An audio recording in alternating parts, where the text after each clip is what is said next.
କାଳିଆର ତ ନୀତି କହିହେବନି, ଏ ବହୁ ରହସ୍ୟମୟ।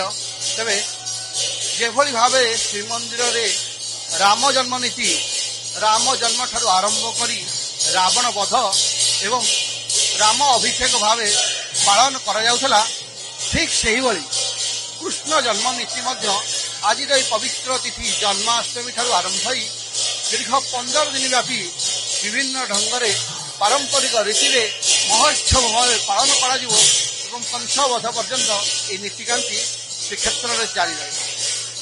ତେବେ ଏହି ପବିତ୍ର ତିଥି ଜନ୍ମାଷ୍ଟମୀକୁ କେବଳ ଶ୍ରୀମନ୍ଦିର ନୁହେଁ, ଶ୍ରୀମନ୍ଦିର ବ୍ୟତୀତ ବିଭିନ୍ନ ମଠ ମନ୍ଦିରରେ ମଧ୍ୟ ବହୁ ଆଡମ୍ବରରେ ପାଳନ କରାଯାଇଥାଏ। ଘରେ ଘରେ ମଧ୍ୟ ଗୁରୁଣ୍ଡି ଗୋପାଳଙ୍କର ଏ ଆଗମନକୁ, ଜନ୍ମାଷ୍ଟମୀକୁ ଘରେ ଘରେ ମଧ୍ୟ ପାଳନ କରିଥାନ୍ତି। ଶ୍ରୀକ୍ଷେତ୍ରବାସୀ ଉପବାସ ରହିଥାନ୍ତି, ବ୍ରତ ପାଳନ କରିଥାନ୍ତି ଏବଂ ମହାପ୍ରଭୁଙ୍କର ଆଗମନ ହେବ ନିଶାବ୍ଦରେ ରାଧାକାନ୍ତ ମଠ, ଯାହାକୁ ଗମ୍ଭୀରା ବୋଲି କୁହାଯାଏ। ଏ ରାଧାକାନ୍ତ ମଠ ଯେଉଁଠି ଚୈତନ୍ୟ ମହାପ୍ରଭୁ ନିଜର ଶେଷ ଜୀବନ ଏଇଠାରେ ହିଁ ବିତାଇଥିଲେ। ଏ ରାଧାକାନ୍ତ ମଠରେ କିଭଳି ଭାବେ ଜନ୍ମାଷ୍ଟମୀକୁ ପାଳନ କରାଯିବ, କିଭଳି ଭାବେ ପ୍ରସ୍ତୁତି ଚାଲିଛି, ସେ ସମ୍ପର୍କରେ ଆଲୋଚନା କରିବା। ଆମ ସହିତ ଅଛନ୍ତି ରାଧାକାନ୍ତ ମଠର ମହନ୍ତ ମହାରାଜ ଡକ୍ଟର କୃଷ୍ଣଚରଣ ଦାସ ମହାରାଜ। ପ୍ରଥମେ ସ୍ୱାଗତ କରିବି ଆପଣଙ୍କୁ ଭକ୍ତି ଓଡ଼ିଶାକୁ। ମହାରାଜ, ଆଜି ପବିତ୍ର ଜନ୍ମାଷ୍ଟମୀ, ଘରେ ଘରେ ଶ୍ରୀକୃଷ୍ଣଙ୍କ ଜନ୍ମୋତ୍ସବ ପାଳନ କରାଯିବ। ଶ୍ରୀକ୍ଷେତ୍ରର ଆଉ ଗୋଟିଏ ପ୍ରସିଦ୍ଧ ପୀଠ ଇଏ ହେଉଛି ରାଧାକାନ୍ତ ମଠ ଗମ୍ଭୀରା। ଏଠି ମଧ୍ୟ ଆପଣ ଏହି ଜନ୍ମ ମହୋତ୍ସବକୁ ବହୁ ଆଡମ୍ବର ସହକାରେ ପାଳନ କରିବେ। କିଭଳି ଭାବେ ପ୍ରସ୍ତୁତି ଚାଲିଛି ଏ ପର୍ବ, କିଭଳି ଭାବେ ମହାପ୍ରଭୁ ଶ୍ରୀକୃଷ୍ଣଙ୍କର ଜନ୍ମୋତ୍ସବ ଆରମ୍ଭ ହେବ, ସେ ସମ୍ପର୍କରେ ଆପଣ ସିଧାସଳଖ ଆମର ଅନେକ ଦର୍ଶକମାନେ ବ୍ୟାକୁଳ ଜାଣିବା ପାଇଁ କହିବେ କି କିଭଳି ଏଭଳି ପ୍ରସ୍ତୁତି ଚାଲିଛି ଆଉ କେତେ ସମୟରେ କେତେବେଳେ ଆପଣଙ୍କ ଜନ୍ମୋତ୍ସବ ପାଳନ କରାଯିବ? ଭଗବାନ ଶ୍ରୀକୃଷ୍ଣ ଦ୍ୱାପର ଯୁଗରେ ଜନ୍ମଗ୍ରହଣ କରିଥିଲେ, ମଥୁରାରେ ଜନ୍ମଗ୍ରହଣ କରିଥିଲେ ଏବଂ ନନ୍ଦ ରାଜାଙ୍କ ଘରେ ଗୋକୁଳରେ ଯାଇ ବଢିଥିଲେ। ସମସ୍ତେ ସେଇଟା ଜାଣନ୍ତି। ବସୁଦେବ ଦେବକୀଙ୍କ ଉଦରରେ ଜନ୍ମ ହୋଇ ନନ୍ଦ ଯଶୋଦାଙ୍କ ପାଖରେ ବଢିଥିଲେ। ଆଜି ସେଇ କୃଷ୍ଣଙ୍କର, ସେଇ ଭଗବାନ କୃଷ୍ଣ ସାକ୍ଷାତ ବ୍ରଜନନ୍ଦନ, ତାଙ୍କରି ଆଜି ହେଉଛି ଜନ୍ମଦିନ। ତେଣୁକରି ସେଇଟା ଭଗବାନ ଆଜି ରାତ୍ରରେ ସମୟରେ ଜନ୍ମଗ୍ରହଣ କରିଥିଲେ, ନିଶାନ୍ତ କାଳରେ। ତେଣୁକରି ସେଇ ଜନ୍ମ ଉତ୍ସବ ଆଜି ଏଠି ନିଡ଼ାମ୍ବର ସହିତ ପାଳନ କରାଯାଉଛି। ଏଠି ଯେହେତୁ ରାଧାକୃଷ୍ଣ ଅଛନ୍ତି, ଚୈତନ୍ୟ ମହାପ୍ରଭୁ ନିଜେ ବି ପୂଜା କରୁଥିଲେ ରାଧାକୃଷ୍ଣଙ୍କୁ।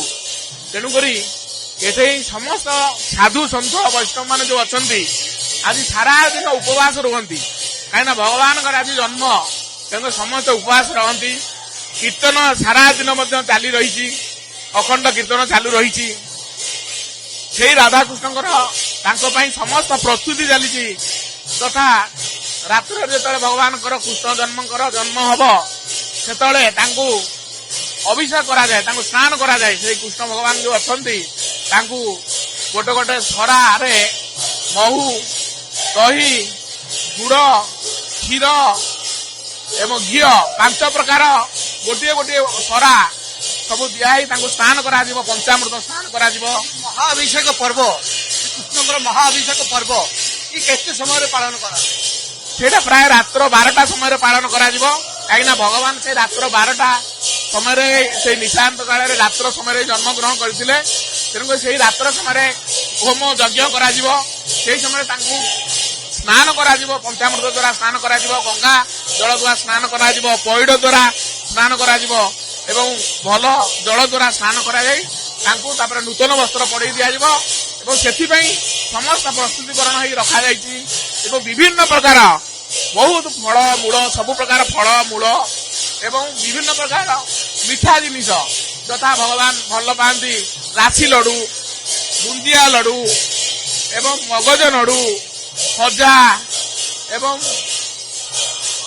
ଜଗନ୍ନାଥ ବଲ୍ଲଭ ଏବଂ ଗଜା, ଏମିତି ଖଇ, ମୁଆଁ, ନଡ଼ିଆ ନଡୁ ଏସବୁ ବିଭିନ୍ନ ପ୍ରକାର ନଡୁ ଜାତୀୟ ଜିନିଷ ବହୁତ ପ୍ରକାର କରାଯାଇ ବହୁତ ପ୍ରକାର ମିଠା ସମସ୍ତ ପ୍ରକାର ବହୁତ ଜିନିଷ ସବୁ ଆଜି ଯୋଗାଣ ଯନ୍ତ୍ର କରାଯାଇଛି। ସେଇ ସବୁ ରାତିରେ ଯେତେବେଳେ ତାଙ୍କର ସ୍ନାନ ସରିବ ତାଙ୍କୁ ନୂତନ ବସ୍ତ୍ର ପଡେଇ ଦିଆଯିବ। ତାଙ୍କ ପରେ ତାଙ୍କୁ ସେଇଟା ସମସ୍ତେ ଭଗବାନଙ୍କୁ ଭୋଗ ହବ। ତାପରେ ସମସ୍ତ ସାଧୁ ସନ୍ଥ ସେତେବେଳେ ପ୍ରସାଦ ପାଇବେ।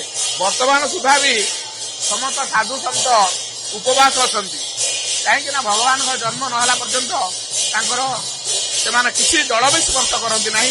ଆଉ କୀର୍ତ୍ତନ ମଧ୍ୟ ଲାଗୁ ରହିଛି, ସାରା ଦିନ ଏମିତି ଅଖଣ୍ଡ କୀର୍ତ୍ତନ ଲାଗୁ ରହିବ। ସାଧୁ ସନ୍ଥ ସେଇଥିରେ ଆଜି ଭାରି ଜୋରେ ବ୍ୟସ୍ତ ରହିବେ। ଆମର ସମସ୍ତ ପ୍ରସ୍ତୁତିକରଣ ବର୍ତ୍ତମାନ ସୁଦ୍ଧା ଚାଲିଛି, ଆଉ ମଞ୍ଚ ମଧ୍ୟ ସଜା ହଉଛି। ତାପରେ ଆଜି ସରିଲା ପରେ କାଲି ମଧ୍ୟ ନନ୍ଦୋତ୍ସବ ହବ, ଭଗବାନ କୃଷ୍ଣଙ୍କୁ ଦୋଳିରେ ଝୁଲିଆଯିବ, ବିଭିନ୍ନ ପ୍ରକାର ଉତ୍ସବ କରାଯିବ, ବହୁ ପ୍ରକାର ରୋଷେଇ କରାଯିବ, ବିଭିନ୍ନ ପ୍ରକାର ଜିନିଷ ସବୁ କ୍ଷୀର ଦୁଧ କ୍ଷୀରି ରାବିଡି ସବୁ ପ୍ରକାର ଭଲ ଭଲ ରୋଷେଇ କରାଯିବ। ବହୁ ସାଧୁ ସନ୍ଥ ବାହାର ଭକ୍ତମାନେ ଆସିବେ, କାଲି ପ୍ରସାଦ ବି ପାଆନ୍ତି। ଏଇଟା ପାରମ୍ପରିକ ରୀତିନୀତି ନିୟମ ରହିଛି, ଏ ପରମ୍ପରା ରହିଛି, ଯୋଉଟା କି ସବୁବେଳେ ରହିଛି ଆଉ ରହିବ ମଧ୍ୟ। ଭାବରେ ଆପଣଙ୍କ ରାଧାକାନ୍ତ ମଠର ଆରାଧ୍ୟ ହେଉଛନ୍ତି ଶ୍ରୀକୃଷ୍ଣ। ଆଜି ସେଇ ଶ୍ରୀକୃଷ୍ଣଙ୍କ ଜନ୍ମୋତ୍ସବ, ଆପଣ ଏଇ ଜନ୍ମୋତ୍ସବ ପାଳନ ହବ ଆଉ ଅଳ୍ପ ସମୟ, ଅଳ୍ପ ମୁହୂର୍ତ୍ତର ଅପେକ୍ଷା। ପ୍ରସ୍ତୁତ ଆପଣ ବହୁତ ସୁନ୍ଦର ଭାବେ କରୁଛନ୍ତି, ଜାରି ମଧ୍ୟ ରହିଛି, ପ୍ରସ୍ତୁତି ଜାରି ରହିଛି। ଆପଣଙ୍କ ମନରେ କେତେ ବ୍ୟାକୁଳତା ରହିଛି ମହାପ୍ରଭୁଙ୍କ ଏଇ ଜନ୍ମୋତ୍ସବକୁ ଆପଣଙ୍କ ଏଇ ହସ୍ତରେ ମହାପ୍ରଭୁ ଜନ୍ମୋତ୍ସବକୁ ପାଳନ କରିବା ପାଇଁ କେତେ ଆଗ୍ରହ, କେତେ ବ୍ୟାକୁଳତା? ଏଇଟା ଭଗବାନ କୃଷ୍ଣ ହଉଛନ୍ତି ସାକ୍ଷାତ ବ୍ରଜଚନ୍ଦ୍ର। ତାଙ୍କର ଯେତେବେଳେ ଆଜି ଯେ ସୃଷ୍ଟିକର୍ତ୍ତା ସବୁ କିଛି, ତାଙ୍କର ଯେତେବେଳେ ଆଜି ଜନ୍ମଦିନ ହଉଛି ମାନେ ତାର ତୁଳନା ନାହିଁ। ସେଭଳିଆ ତାର କୌଣସି ମୁହଁରେ କୌଣସି ଶବ୍ଦ ନାହିଁ ଯେ କହିଲା ଭଳିଆ ସେ କେତେ ବ୍ୟାକୁଳ ମାନେ ଆକୁଳ ପ୍ରାଣ, ଯୋଉଟା ପ୍ରାଣ ସବୁବେଳେ ଆଜି ସାରା ଦିନ ହୃଦୟରେ ଜାଗ୍ରତ ହେଇକି ରହିଛି। କେମିତି ଭଗବାନଙ୍କର ଆଜି ରାତିକି ଏଇ ମହୋତ୍ସବ ହବ, ଏଇ ଭଗବାନଙ୍କର ଲୀଳା ହବ, ଭଗବାନଙ୍କର ସ୍ନାନ ହବ, ଭଗବାନଙ୍କୁ ପଞ୍ଚାମୃତ ସ୍ନାନ କରାଯିବ, ତାଙ୍କର ଅଭିଷେକ କରାଯିବ, ହୋମ ଯଜ୍ଞ କରାଯିବ, ତାଙ୍କୁ ଭୋଗ ହବ। ଏଇ ସବୁ ଯୋଉ ବ୍ୟାକୁଳିତ ମାନ ତାର ମୁହଁରେ ମଧ୍ୟ ବର୍ଣ୍ଣନା କରିହେବନି, ଏତେ ଆକୁଳିତ ସମସ୍ତଙ୍କର, ମୋର ବୋଲି ନୁହେଁ। ଏଇଟା ଯୋଉମାନେ ସାଧୁ ସନ୍ଥ ସମସ୍ତେ ଅଛନ୍ତି ଖୁବ୍ ଖୁସି ଆଉ ଆନନ୍ଦ, ଯୋଉ ଫଳରେ କି ସେମାନେ ଆଜି ନିରାହାର ରହିଥାନ୍ତି। ତାଙ୍କର ଜନ୍ମଦିନ ନହେଲା ପର୍ଯ୍ୟନ୍ତ ପାଣି ବି କହିଲି ଟୋପାଟା ବି ପିଅନ୍ତି ନାହିଁ।